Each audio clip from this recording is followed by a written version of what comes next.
Olá, turma de logística, tudo bem com vocês? Bom, vamos dar continuidade à nossa aula, a parte 2 agora da matéria de embalagem e métodos de endereçamento. Na aula passada, a gente viu a importância das embalagens, né, como é que ela atua nos produtos, quais são as funções, os tipos de embalagem, a importância dela para a sociedade, para o meio ambiente. E hoje nós vamos falar um pouquinho sobre os métodos de endereçamento. O que seria isso, né? Os métodos de endereçamento. Então, nós estamos falando especificamente da parte de estocagem, armazenagem de produtos. Quando você pensa num armazém, num almoxarifado, então você já deve ter se perguntado, né? Como é que eles colocam os materiais? Por que eles colocam os materiais em algumas prateleiras, em outras não? Por que umas ficam mais perto da porta, né, de entrada e saída, outras não? Outras ficam mais no fundo? Umas mercadorias ficam trancadas, né, sem acesso. Se você precisar pegar lá, você tem que pedir para uma pessoa ir lá pegar os itens de maior valor, enfim. Isso tudo, né, é baseado em critérios que eles adotam de endereçamento que nós vamos estudar aqui agora nessa aula. Tá bem, pessoal? Bom, lembrando sempre que no final de cada aula vai haver uma atividade que vocês deverão preencher e entregar, e aí nesse caso vai estar valendo a presença da aula virtual. Tá ok, pessoal? Vamos dar sequência então agora nessa parte aqui da disciplina, tá certo? Bom, métodos de endereçamento, né? Então a gente tem que entender primeiro como é que são feitos os endereçamentos. Nós temos dois tipos que nós vamos falar agora. Nós temos o endereçamento fixo e o endereçamento móvel, né? Então a finalidade de estabelecer os meios necessários e proporcionar facilidades de identificar o endereço da guarda do material, tá certo? Implica em uma utilização, né, em utilizar uma codificação alfanumérica representativa do local da armazenagem. Então vocês imaginam o seguinte, né? Aquelas ruas, né? Aqueles corredores do armazém. Então você pode identificar, né? Se você olhar aí uma planta baixa do armazém, por exemplo, você vai ver ali a primeira figura, os porta-pallets, né? Então você vai ter a rua A, rua B, rua C, rua D, rua E, rua F. Quer dizer, essa denominação de letras poderia ser de números também. Isso vai de empresa para empresa, daquilo que você quer identificar. Então, nós temos aí essas riscas, né, esses traços que são identificados como os porta-pallets, né? E aí cada um vai ter uma classificação. Por exemplo, se você olhar agora a planta baixa de um centro de distribuição, né, você vai ter as ruas, por exemplo, rua A, rua B, rua C, enfim. Vamos pegar lá a rua A. Então, olha só, você vai ter níveis, né? Então, ali ah, de altura, por exemplo. Então, você vai ter o A101, A201, A301, enfim. E à medida que você vai tendo lá os níveis, você pode identificar assim. Então, nesse caso aqui que você tem, ó, imagina que você está olhando para uma rua, né? Essa rua, ela é aqui no meio, né? Então, nós vamos estar aqui no meio. E você tem do lado esquerdo e do lado direito, né? Então, você pode identificar um porta-partes lá, né? Uns hackers com uns números ímpares e uns com números pares. Então, você vai ver que se o material tiver na A302, você vai saber que ele vai estar na rua A, no nível 3, né? No terceiro piso, no terceiro nível do porta-hack, né? Então, aqui você identifica, né, o local onde você vai estar colocando e estocando a sua mercadoria, tá certo? Obviamente, isso é um exemplo, você pode identificar de várias formas, você pode identificar por letras, números, códigos, enfim, isso vai de empresa para empresa. Isso aqui é só uma ideia genérica de como a gente faz uma identificação, uma numeração, para poder identificar onde estão as mercadorias dentro do armazém, ok? Bom, aqui ainda, pegando o exemplo, você pode determinar, por exemplo, rua 1, rua 2, né? Em vez de pôr letras. E aí você vai ter lá a prateleira. Então, vamos imaginar que uma mercadoria estivesse nessa prateleira aqui, na rua, né? Rua 1. Então, você pode identificar, ó, prateleira local, 040141A. Então, você pode identificar como a, no nível, na prateleira 4, na rua 1, né? No almoxarifado número 4, né?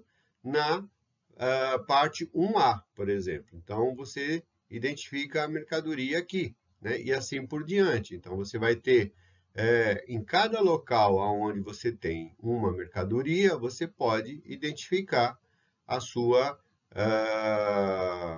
o local onde ela fica instalado, né? Então, nesse caso aqui, local 04 se refere ao almoxarifado 4. O 01 significa que ele está na rua 1, né? O 4 significa que ele está na prateleira 4 e o 1A significa que ele está no nível 1A. Então, no caso aqui, ele está no chão. Se fosse 1B, 1C, eles poderiam estar em níveis diferentes de altura. Tá certo, pessoal? Então, isso aqui é um exemplo de como você pode criar um código de endereçamento baseado aqui nesse exemplo que eu dei para vocês. Tá certo? Bom, e aí, como eu falei para você, vamos ter dois métodos de endereçamento. Você tem um sistema de endereçamento fixo, que designa certa localização exclusiva para cada produto. Sistema simples de localização para poucos produtos armazenados. Nenhum tipo de codificação formal será necessário para poucos SKU, que são unidades, né, de estoque. E especialização da mão de obra. A desvantagem seria a possível criação de um espaço ocioso. Esse endereçamento fixo significa que é um almoxarifado pequeno, um local pequeno, né? Então, que eventualmente tem uma pessoa que toma conta daquele local, pode ser até uma sala, então você não precisa ter grandes, né, determinações, grandes especificações para você poder estocar um produto. Então, ele vai estar sempre naquela sala. Então, vai ter que ter uma pessoa que saiba onde está o material e ali ela mesma cria ali uma espécie de uma norma onde ela vai colocar o seu material. Isso a gente chama de sistema de endereçamento fixo, tá certo? Então, isso aí pode ter uma desvantagem de, eventualmente, você ter algum espaço ocioso, né? Porque você não vai ter um critério de armazenamento. Por outro lado, se você tem um sistema de endereçamento variável, que esse é o que vai importar para a gente vai trabalhar como a gente viu nos exemplos anteriores. Você pode determinar alguns tipos de locais no armazém onde você pode colocar as mercadorias. Então, designa qualquer espaço vazio disponível, possibilita o melhor uso da área. Você vai ter que ter necessariamente uma utilização de código de recuperação, que é aquela criação daquele código que eu dei no exemplo anterior, e deve-se ter um sistema de gerenciamento de armazém eficaz. Normalmente você tem um software que você faz essa codificação e essa localização, tá certo? Então, o sistema de endereçamento variável ele vai funcionar para grandes armazéns, grandes CDs, né? Onde existe uma área muito grande de estocagem que você tem que identificar onde ela está, a mercadoria, para quando você tiver necessidade dela, ir lá buscá-la, ok? Bom, e quais são esses fatores determinantes, né, no endereçamento? Então, ou seja, quando você vai estocar uma mercadoria, colocar ela em algum local, você tem que ter alguns critérios, esses fatores aí que a gente chama, né, que a gente vai falar também de métodos de endereçamento, né? Então, para cada tipo de mercadoria, eventualmente, você pode determinar um local no seu armazém aonde você vai colocá-lo, tá certo?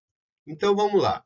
Quais são os principais critérios de armazenamento que a gente tem hoje, né, que são estudados, que fazem com que você possa colocar a mercadoria no melhor local, né? Ó, entre os critérios mais comuns que orientam a elaboração de normas de armazenamento, podem ser numerados os seguintes, né? Primeiro, rotatividade de materiais. A gente vai ver um por um aqui em detalhe, tá certo? Eu vou ler todos para vocês agora. Depois a gente vai explicando cada um. Rotatividade de materiais, volume e peso, ordem de entrada e saída, similaridade, ou seja, colocar os materiais de famílias iguais ou materiais que são similares, são próximos, né? São iguais dentro de uma mesma área, um critério de valor e um critério de acondicionamento e embalagem, tá certo? Vamos ver cada um deles aí para a gente entender um pouquinho. Tá certo? Então, quando a gente fala da rotatividade dos materiais, né, ó, dentre os itens de material mantidos em estoque, existem aqueles que têm maior movimentação em relação a outros, né, em virtude de sua utilização por um maior número de usuários ou por outro qualquer motivo, né?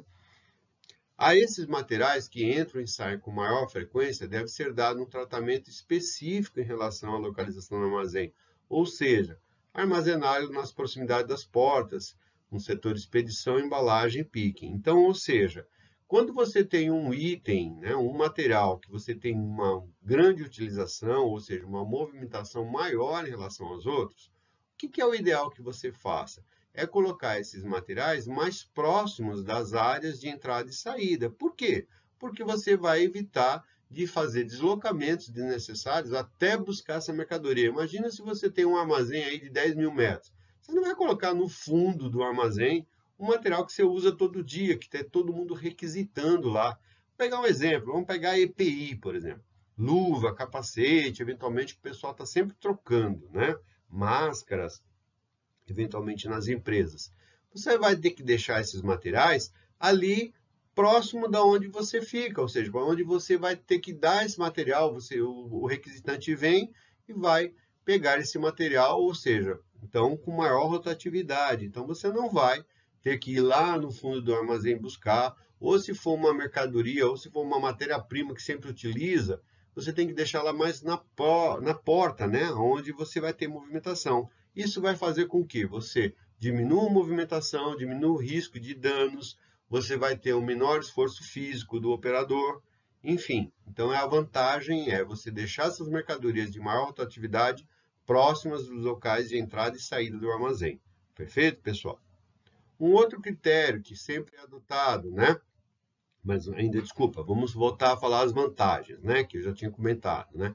Esse procedimento oferece as seguintes vantagens: minimização do número de viagens entre áreas de estocagem e expedição, descongestiona o trânsito interno do almoxarifado, melhora o aproveitamento da mão de obra interna com menor desgaste físico dos operadores e maximização do tempo despendido na expedição do material. É aquilo que eu acabei de falar anteriormente, né? Então, esse critério de armazenamento traz essas vantagens, né, dentro do armazém. Um outro critério, né, que nós utilizamos também é um pouco também do mesmo entendimento que o da rotatividade. É o volume e peso do material. Da mesma forma, os itens mais volumosos e pesados devem ficar perto das portas para facilitar não só a sua conservação, como também a sua movimentação. Eles podem ser colocados em estrados ou pallets. Então, obviamente, de novo, se você tem uma mercadoria que tem um volume muito grande ou uma mercadoria com peso é muito grande, você também não vai colocar ela no local do armazém, onde você tem que fazer grandes trajetos ou grandes movimentações. Então, da mesma forma que quando você tem itens de maior rotatividade, de peso e volume, você tem que deixar também próximo das entradas e saídas para evitar também os desgastes de operador, de máquinas, menor trânsito, enfim, tudo aquilo que nós já vimos no item anterior. Tá certo, pessoal? Né? Um outro critério, esse aqui também é muito importante, isso aí a gente tem que sempre levar em conta, e eu digo também, não é nem só quando a gente está dentro de um ambiente corporativo, numa empresa, né? Imagina num almoxarifado, um armazém. Isso serve também para as nossas casas, né? Quando você vai comprar, por exemplo, vai no mercado e compra aí algum item, né, que você sempre consome, leite, açúcar, sal, coisas que você sempre está consumindo, e aí, quando você compra, eventualmente você viu lá que, você foi antes de você ir no mercado, você viu que só tinha um pacote de açúcar, por exemplo. Aí eu falei, eu vou lá comprar mais 3, né? Só que aí, na hora de você colocar ali, você tem que deixar aquele pacote que tinha anteriormente, já para utilizar ele a próxima vez que você for consumir. Então, não utilizar aqueles que você acabou de comprar, não é verdade? Então, usa aqueles mais antigos. Então, esse critério de entrada e saída, né? Ele também é importante porque ele vai preservar o produto para evitar a sua deterioração, evitar que ele sofra eventualmente algum dano ou ele estrague, né? Ou mesmo perca a validade. Ó. Armazenar, observando esse critério, significa obedecer à ordem cronológica de saída, levando em conta a sua época de entrada, né? Isso quer dizer, as unidades estocadas há mais tempo devem sair primeiro, a fim de que não venham a ocorrer situações de esquecimento de itens de estoque, que pode causar oxidações, deterioração, obsoletismo, perda das propriedades físicas, endurecimentos, ressecamentos e outras situações que impliquem perda de material.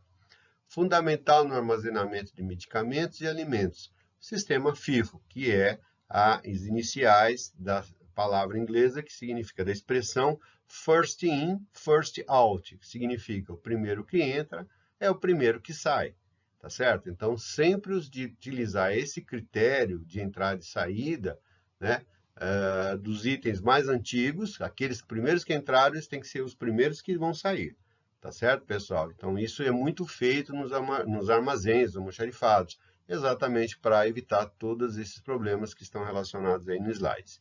Tá bem? Um outro critério, esse aqui é importante também, né? Ó, sempre que possível, que é o critério da similaridade. Similaridades, itens similares, itens iguais, ou próximos, ou da mesma família, né?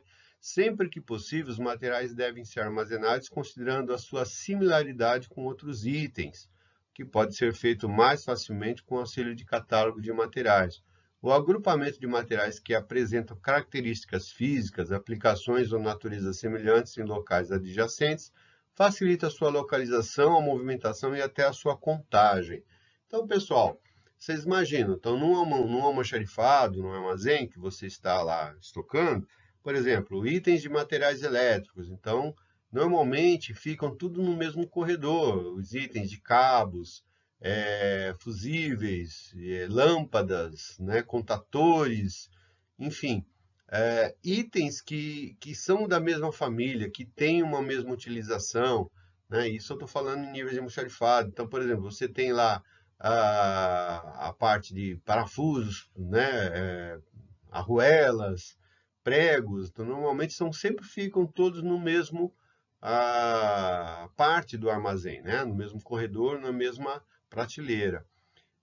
Se você pensar num supermercado, por exemplo, você já deve ter notado que quando você vai comprar lá o açúcar, então você vai ter lá o açúcar, ele vai ficar próximo da onde fica mesmo o corredor do café, por exemplo. Você sabe que você vai comprar café, opa, mas tem que comprar açúcar também, né? Ou tem que comprar o arroz, está junto com o feijão, que está junto com a farinha, eventualmente, né?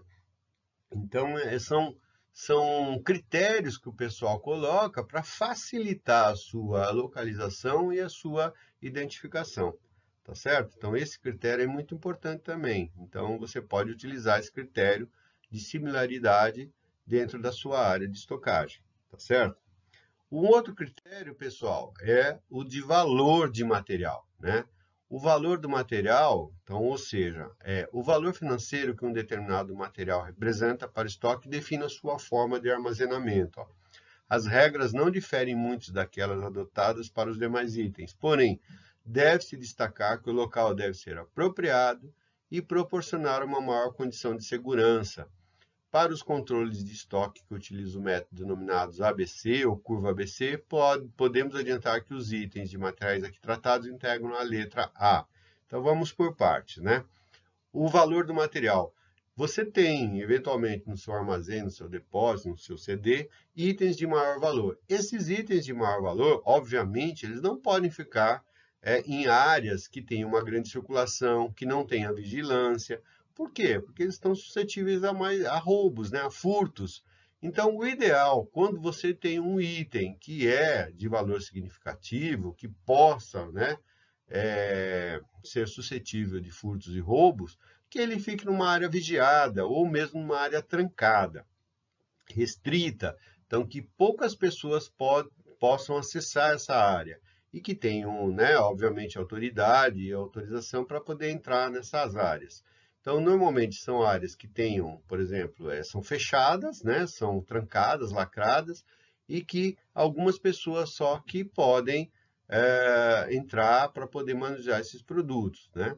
E aí, exatamente, às vezes você pode adotar um sistema de vigilância com monitoramento por câmeras, né, e tudo mais. Então, veja, eu trabalhava aqui na Sebrae e ali a gente comprava estanho, né, porque o estanho era um metal que a gente utilizava ali no floating, né, numa parte lá do forno, para poder fazer a piscina de floating para onde o vidro iria ser decantado. E esse estanho era um material muito caro, né? Para vocês terem ideia, a gente comprava assim, coisa de 10 milhões de reais desse estanho, 600, 700 toneladas que a gente utilizava. E aí a gente deixava isso estocado com um vigia, inclusive, com um vigilante, né, armado para evitar qualquer problema, porque era um material muito visado para roubo, né? Com relação a essa parte de identificação da curva ABC, todo mundo já deve ter estudado aí, acho que vocês já devem ter visto esse método ABC. O método ABC é uma ferramenta, né, que nós utilizamos na gestão de estoques, onde a gente classifica os itens de maior relevância, aqueles itens mais importantes dos nossos estoques, em níveis A, né, no caso são os maiores, de valores maiores, B e C. Esses itens aqui, que eventualmente fiquem, né, reservados ou em áreas restritas, que tenham um valor significativo, eles vão ser classificados com os níveis A, na curva ABC de estoque, tá certo? Se vocês tiverem qualquer dúvida disso aí, de curva, se vocês não tiverem visto isso, me questionem que eu mando para vocês uma apresentaçãozinha de curva ABC, tá certo? Mas eu creio que vocês já devem ter visto isso em algumas outras aulas com os outros professores, tá certo, pessoal? Bom, e o último critério que a gente tem é o acondicionamento para a separação, né? Então, onde você tem a abertura das caixas ou embalagens, né, recebidas do fornecedor para a conferência dos materiais adquiridos é uma praxe.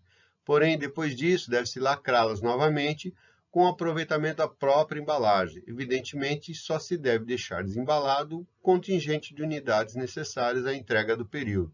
E, eventualmente, quando você compra um item, eles vêm com uma quantidade X na caixa, sei lá, 100 peças, por exemplo, 100 unidades. Só que você sabe que você utiliza ali, por exemplo, ao longo ali daquela semana, você vai ter um consumo mais ou menos de umas 10, 15 peças. Então, o que é o ideal para você não ficar abrindo e fechando a caixa, né? Você pode usar a própria caixa do material que veio para você poder fazer essa separação, né? Essa estocagem também. E aí você vai pegar, separar uma parte, né, desse material, deixá-los ali próximo de onde você vai entregá-los e lacrar a caixa novamente, né, quando você não for mais utilizá-lo. E essas embalagens têm que ficar também ali, mais ou menos próximas de onde você vai poder entregar o produto. Tá certo, pessoal? Bom, então é isso. Esses são os critérios de armazenagem, né? Os critérios de endereçamento também que a gente tem, tá? O importante é vocês saberem, né? Então, que não é feito aleatoriamente esse tipo de coisa, tudo existe um sentido, né? Então, quando a gente tem que sempre olhar com outros olhos, principalmente nós que estudamos logística, que vivemos logística, quando você vai, até no supermercado mesmo, mas quando você entra nessas lojas de atacados, tipo um Spani, tipo um Atacadão, tipo um Tenda, note lá que vocês vão olhar que as ruas são identificadas, os racks onde são estocados os materiais, eles têm os critérios também. Vocês podem ir notando isso. Vocês vão ver que dentro de supermercados, os itens de similares estão todos dentro do mesmo corredor, né? Quem nunca, às vezes, vou comprar uma bebida, né? Sei lá, vou comprar um uísque ou comprar uma bebida mais cara, vocês vão ver que lá na prateleira nem tá, só tá a caixa, né? Se você for pegar o uísque mesmo, você tem que pagar primeiro no caixa e depois alguém vai lá no estoque, lá dentro de uma área que está lacrada, fechada a chave, pega a bebida e te entrega, né? Por que isso, né? Exatamente para evitar o furto. Então vocês veem que não é sem sentido tudo isso, né? Então tudo tem um critério, tudo tem um motivo.